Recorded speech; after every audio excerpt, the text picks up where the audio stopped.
Madam Speaker, the time has come to repeal Don't Ask, Don't Tell. We've all heard the arguments. The studies have been done. The hearings have been held.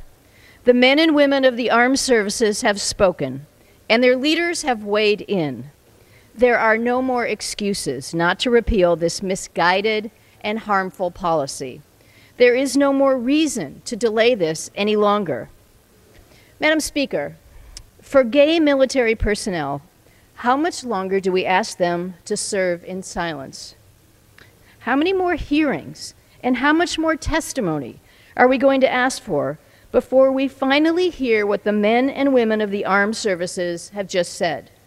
Just because someone is gay doesn't make them any less of a soldier, an airman, or a Marine.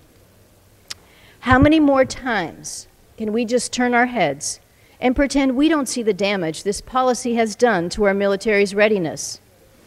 And how many more competent, talented, and patriotic men and women will be kicked out of the service before this misguided and harmful policy is forever banned? Our military is stretched thin, and the last thing we should be doing is kicking out skilled men and women who have volunteered to fight for our country. The last thing we should be doing is telling troops that we have spent hundreds of thousands of dollars to train that we don't need your services anymore. And the last thing we should be doing is saying that no matter how brave you are, no matter how dedicated you are, no matter how patriotic you are, if you're gay, we don't want you to wear the uniform of the United States. Don't ask, don't tell threatens our national security.